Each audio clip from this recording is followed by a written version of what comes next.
আসসালামু আলাইকুম। বগুড়া জেলার ঐতিহ্যবাহী যে দইয়ের সুখ্যাতি আপনারা সারা দেশ বা সারা বিশ্ব জুড়ে শুনে থাকেন, সেগুলোর প্রধান উপকরণ হচ্ছে দইয়ের সরা, যেটা খুব নিখুঁতভাবে গ্রামের কিছু গরিব শ্রেণীর পালরা এটি বানিয়ে থাকে, যেটা আপনাদের দেখতে পাচ্ছেন। আসলে তারা কষ্ট করে তারা এগুলো বানায়, কিন্তু সেই অনুসারে তারা বলতেছে যে তারা দাম পায় না। মাত্র 9 টাকা করে তারা পাইকারি বিক্রি করে, পাইকার নিয়ে যে সেটা 12 টাকা করে বিক্রি করে।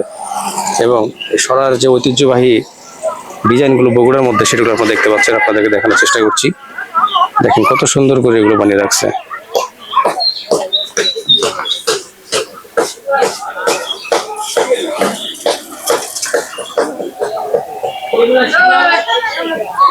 দর্শকে যেন একটা সরার পল্লী।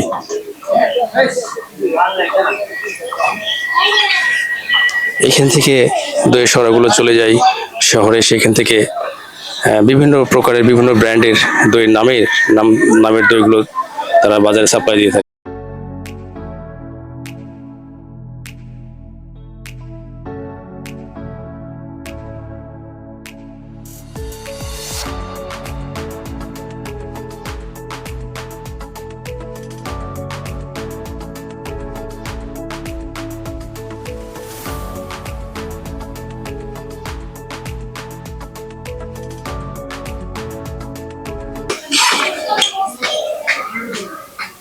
হয়ে গেল না এটা?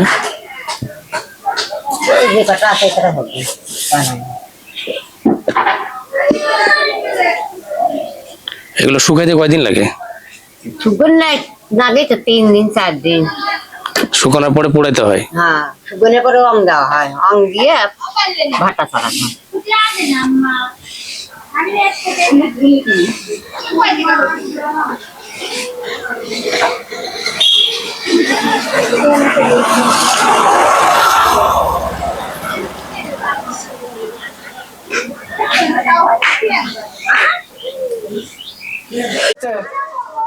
ভিডিও দেখা হয়েছে, এগুলো আমরা কথা বলার চেষ্টা করছি। ভাই, এগুলো সাজাতে কয়দিন লাগছে আপনাদের? ভাই এটা লাগছে 3 থেকে 4 দিন। কত পিস আছে এখানে? ওই আছে 2100-2200 পিস। 2100-2200। এগুলো যায় কোথায়? সরাসরি পাইকারি কোথায় যায়? সরাসরি ঘোষ মানে দই যারা তৈরি করে তারাই শুধু নেয়। আপনাদেরকে অর্ডার দিয়ে রাখেন? অর্ডারও আসে, অর্ডার ছাড়াও। দেখান তো, দু একটা ভালো করে দেখান তো। এই যে সরা, দইয়ের সরা। এগুলো আপনারা পাইকারি বিক্রি করেন সব না?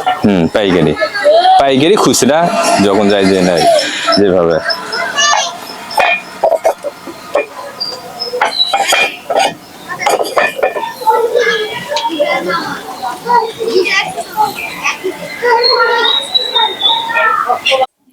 এখানে দইয়ের সরাও কিছু রাখা হয়েছে, এবং দইয়ের সরার সঙ্গে সঙ্গে কিছু মাটির তৈরি চুলা এবং মাটি এবং সিমেন্টের সমন্বয়ে চুলাটি তৈরি করা হয়েছে। এবং দেখতে পাচ্ছেন আপনারা বিভিন্ন ডিজাইনের সব হাড়ির কালেকশন এখানে রাখা হয়েছে, এবং অনেক প্রকারের হাড়ি আপনারা এখানে দেখতে পাচ্ছেন। বলতে গেলে এই মৃৎশিল্পের যেসব কারিগরগুলো রয়েছে, তাদের হাতের সুনিপুণ সেই সৌন্দর্য আপনাদেরকে অবশ্যই মুগ্ধ করবে।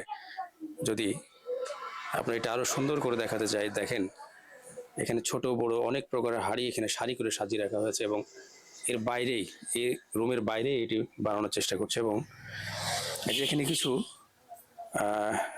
আপনাদের এলাকায় কি বলে জানি না, এগুলো দিয়ে সম্ভবত মাছ ধয়, কেউ মশলা বাটাবাটি করে,